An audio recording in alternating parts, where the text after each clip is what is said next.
Great Ideas is a program devoted to uncovering the meaning of the ideas we all use every day of our lives. In the period to follow, Dr. Mortimer J. Adler will undertake to discuss some aspect of a basic idea. Dr. Adler. Welcome to another discussion of the great ideas. Today, we're going to consider the idea of change. There are other English words that connote this idea. Let me mention a few of them.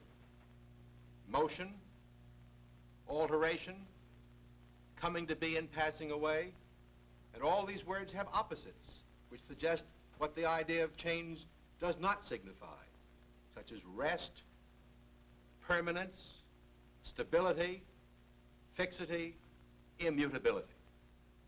Now, there's one other way of indicating the subject we're going to consider, because closely connected with the opposition between change and permanence, or motion and rest, is the opposition or pair of terms we know as time and eternity.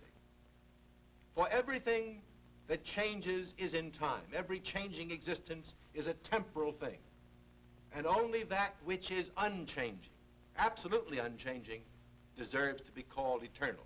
Let me call your attention to the fact that the word eternal has two meanings in English. Sometimes it means endless time, time without beginning or end, but more strictly it means the timeless.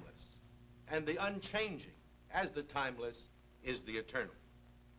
Now, time is much more closely related to change than space is. Only one kind of change involves both time and space, that is, local motion, motion from here to here or here to here. But other changes which are not local motions all involve time, even if they don't involve space.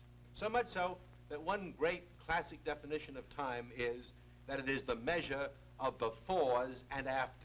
It is the number of befores and afters in any process of change. As I said a moment ago, the temporal is the mutable.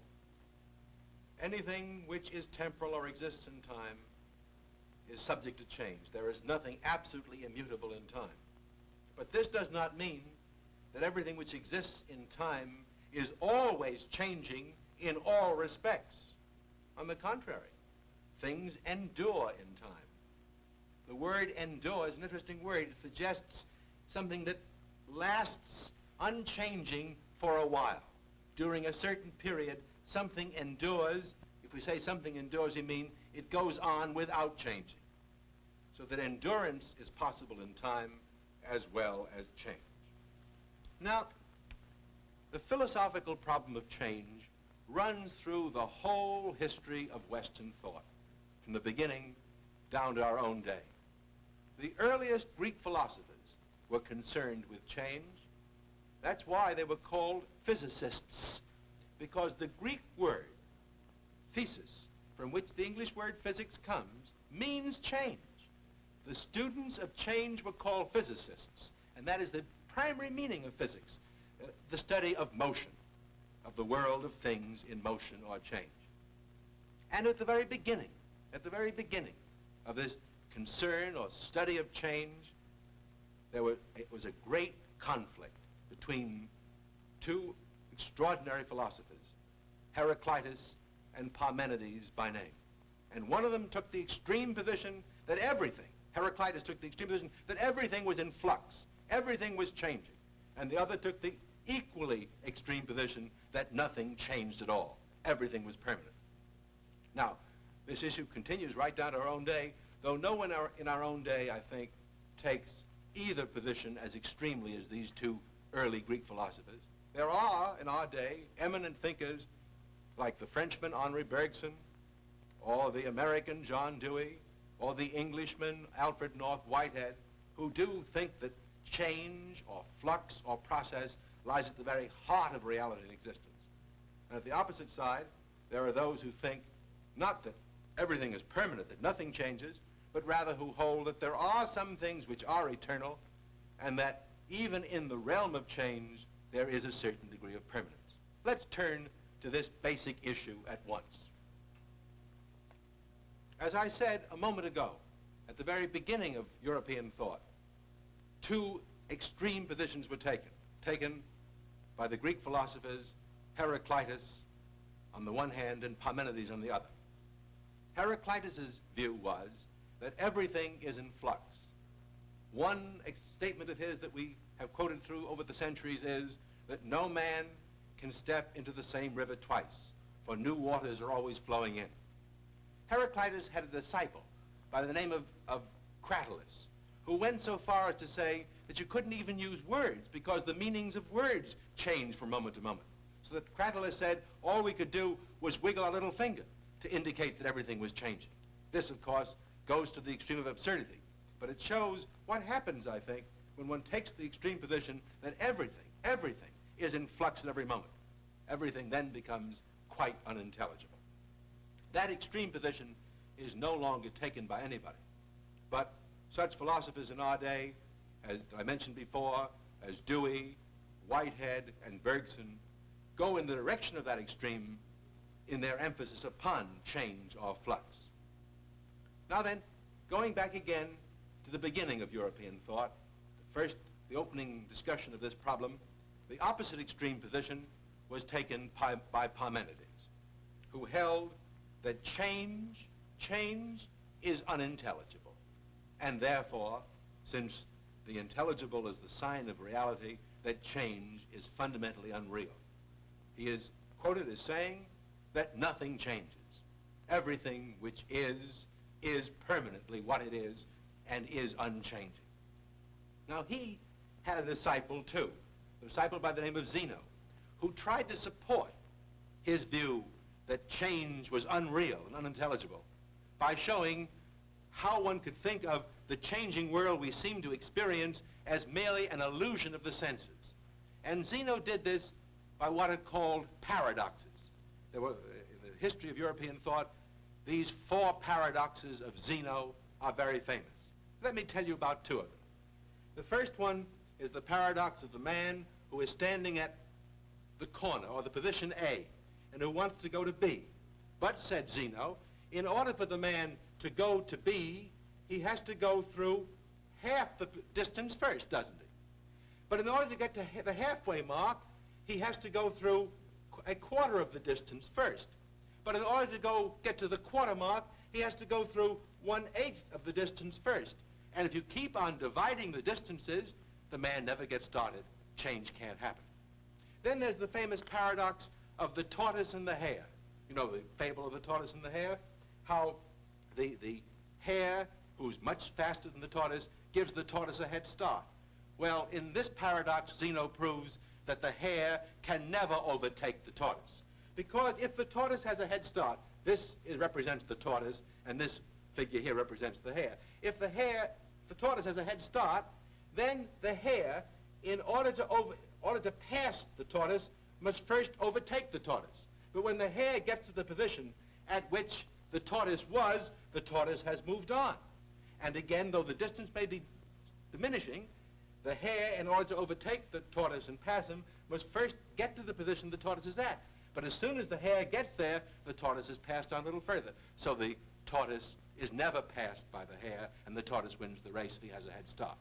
Now, these paradoxes were Zeno's way of supporting his master Parmenides and showing that change is unintelligible or unreal.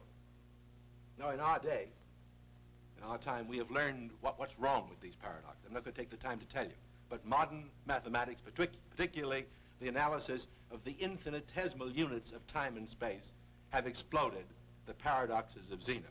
And so no one in our day takes the extreme position that change is absolutely unintelligible and unreal. But nevertheless, in the history of thought, there is a view that is somewhat like this extreme position, and that is very popular and has persisted to our day. This is the view taken by Plato, which somehow combines both what Parmenides and what Heraclitus had to say. For Plato, there are two realms, the realm of being and the realm of becoming. This is the realm of things which are purely intelligible, and the realm of becoming or change is the realm of things which are merely sensible. The realm of being, which is intelligible, is immaterial. It consists of the ideas or the essences, whereas the realm of becoming, which is sensible, is the physical world. This is the realm of unchanging reality, and this is the realm of the flux of appearances. Now there are, this Platonic view, dividing everything into the things which are and the things which change, persists right down to our own day. Now, in the history of European thought, particularly in the very beginning in the Greeks, there were attempts to mediate, attempts to find a middle ground between these two extreme positions. Other than Plato's attempt to do so, there were other attempts, as I say, to find a middle ground between these two extreme positions, that everything is in flux on the one hand and that nothing changes on the other. I'm going to report to you two of these attempts. The first attempt is made by the atomists, the Greek philosophers who analyzed change and the physical world in terms of atomic particles, these little, hard, solid units of matter that were uncuttable. That's why they were called atoms, indivisible, and therefore unchangeable. According to the atomists, physical nature, the world of physical change, the physical world contains elements of change and of permanence both. The atoms themselves are immutable. Because they are atomic or uncuttable, they can't be divided. They neither come into being nor pass away. They are, as Lucretius, the great poet of atomism, says, they are eternal units of matter. But all the large bodies in the world, all the bodies made up of atoms, do come into being and pass away by the joining together and the separation of the atoms. As the atoms move locally in space and congregate or separate, they create, their very motions create the large complex bodies, which are mutable, because being made up of atoms, they can be broken into parts and divided and disappear or come into being again. Now, the significance of this atomic solution is, first, that it combines elements of permanence, the atoms are permanent, with the mutability of things made up of atoms, and the second place, it shows that change is intelligible. Change is made intelligible by reference to the atoms, which are themselves immutable, enduring particles of matter. Now, the other middle ground, the other attempt to mediate between the two extremes, is that to be found in the physical treatises of Aristotle. Let me begin to convey to you Aristotle's account of change and how Aristotle found permanence at the very heart of change. Let me show you how Aristotle looked at two changes. Here's a billiard table, and here's a billiard ball at position 1. Now, if we're going to hit this billiard ball and make it move to position 2, it must be true, says Aristotle, that while the billiard ball is at position 1, it is possible for it to be at position 2. It has, says Aristotle, the potentiality of being at position 2. And the change, when it moves, when it goes through local motion, is the actualization of this potentiality. It then becomes actually here and is no longer actually here. It gives up the actuality of being here and takes on the actuality of being here, which at the moment it is here, it only potentially is. Or consider another kind of change, alteration. Look at this circle. It is white. Can it change? Yes, we know, don't we, that it can be black. It can change in color. It has the potentiality of being black. And when I now make it black, when I now do this, it is undergoing an alteration or a change in color. And that change, like this change, is the actualization of a potentiality. It can be black, and it changes by becoming black. Now, let me see if I can say this, back in just a moment, say this a little more technically. In both these changes, notice that billiard ball endured. That billiard ball was here and comes to be here. This circle was white and comes to be black. The circle must continue to be. The billiard ball must continue to be if it is going to change. So according to Aristotle, in all change there is an enduring subject, an enduring something which undergoes the process of change, which is the subject of change.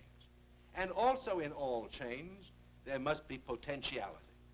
That which changes must have the capacity for being something other than it was, at a different place, having a different color. And for Aristotle, potentiality is to be found is the very matter of things. Matter is nothing but potentiality, the capacity for taking on some other form or characteristic.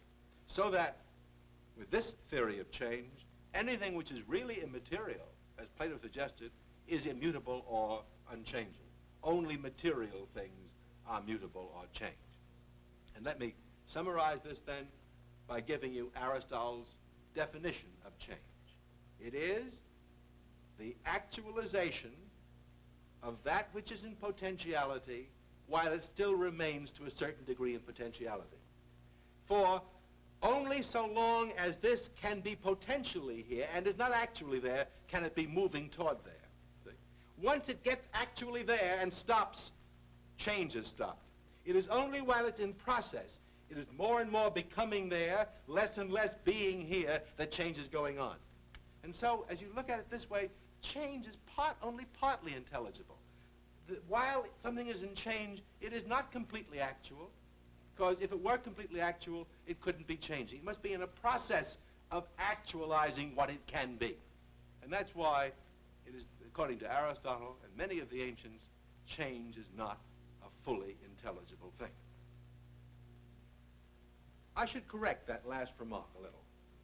For the atomists, those who explain change in terms of the mechanics of the motions of atomic particles, change was fully intelligible. It was only regarded as less than fully intelligible by such philosophers as Plato and particularly Aristotle, about whom we've just talking. Now this issue about the intelligibility of change, as between the atomists on the one hand and a philosopher like Aristotle on the other, comes right down into modern times. It occurs in modern physics. To explore it a little further, let us turn to another problem, the problem about the kinds of change, whether change is all of one kind or there are different kinds of change. To begin with, let me state Aristotle's view here. Aristotle held that there were many different kinds of change and that these different kinds of change were irreducible to one another. You couldn't reduce one to another. In the first place, in the realm of physical change, he distinguished these four kinds of change. First, local motion, kind of thing we talked about here, local motion, change of a body from place to place. Secondly, alteration, the change of something in quality, as in the ripening of an apple, when it changes from being green to being red. That change in quality, Aristotle called alteration. Or another kind of physical change, increase and decrease, something getting larger or smaller in size or quantity. And finally, the most fundamental of all changes, the coming to be or passing away of something, as when a living organism is born, it comes to be or passes away and dies. In addition to these four kinds of physical change, Aristotle distinguished between all physical change and the kinds of change which took place in living organisms, such changes as growth or learning.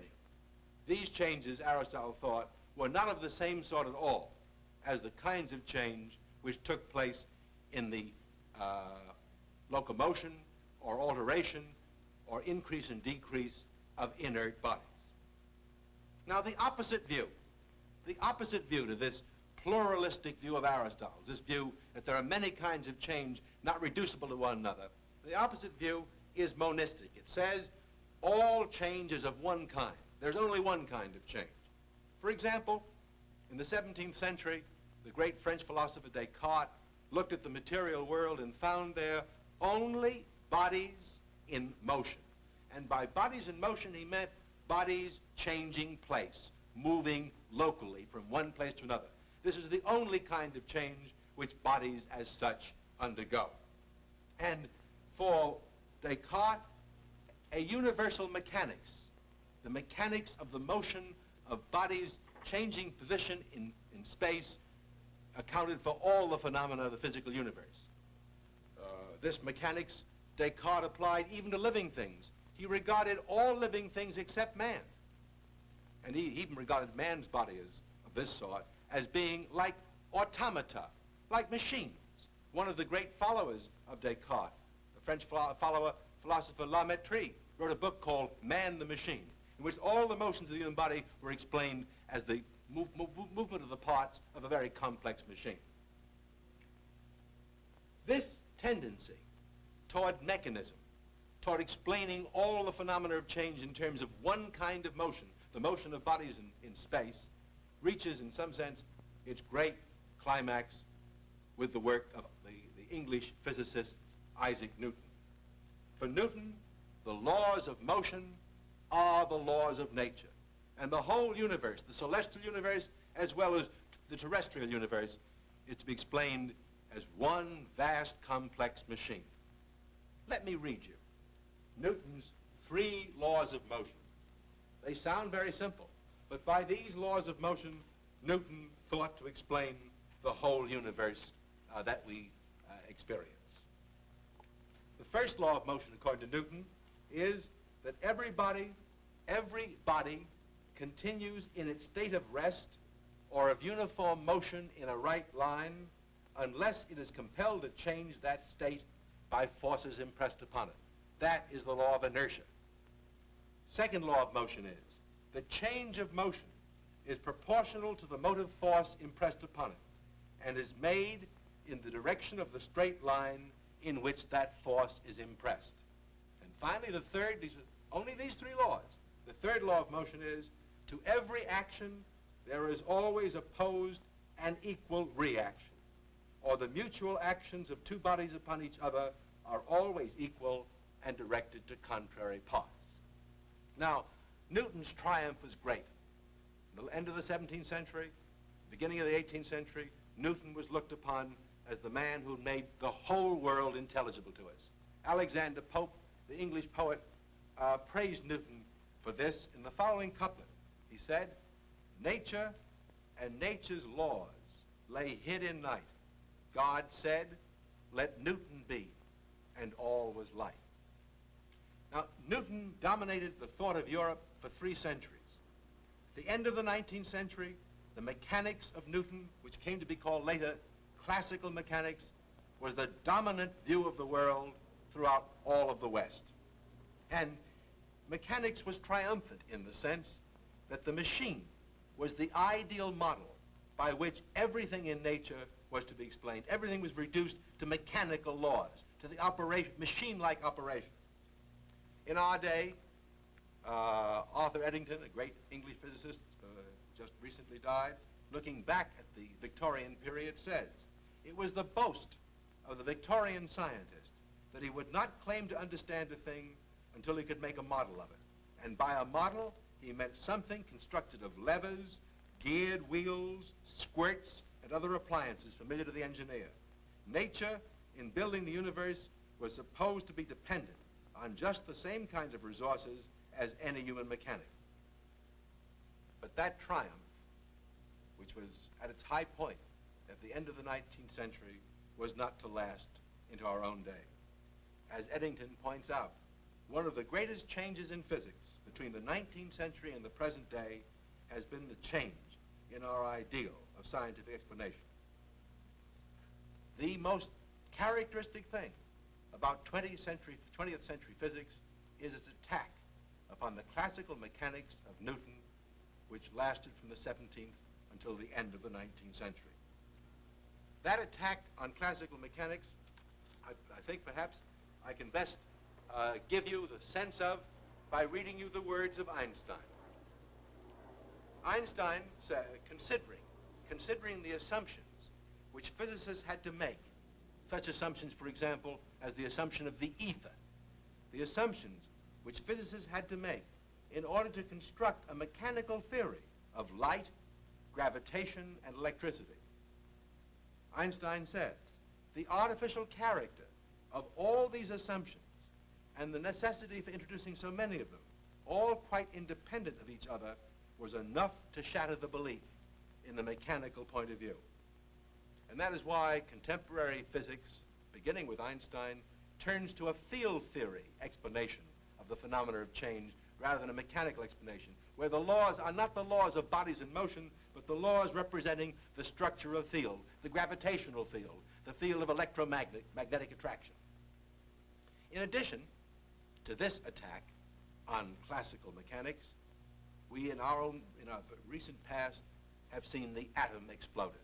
Atomic fission not only exploded the atom, but exploded atomism, for it removed for forever the possibility of these simple building blocks out of the motion of which the whole world could be explained. Moreover, recent physics teaches us that these subatomic particles, the electrons and the protons and the ions, do not obey the laws of classical mechanics in their motion. This is one great challenge to mechanism. But there is another. The philosophers have often doubted. Philosophers have often doubted that the mechanical explanation really explains how one body causes another to move.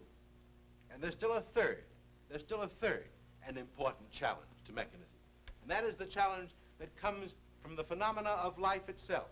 Because there are philosophers who think that you cannot explain the phenomena of living processes, the change that takes place when an animal grows or when a man learns, in terms of mechanical laws or in fact of any laws that describe physical change and nothing but physical change. Hence, the issue about whether or not all changes of one kind and is subject to the same laws is still an issue in our day as it was an issue at the beginning of the study of change in Greek physics and philosophy.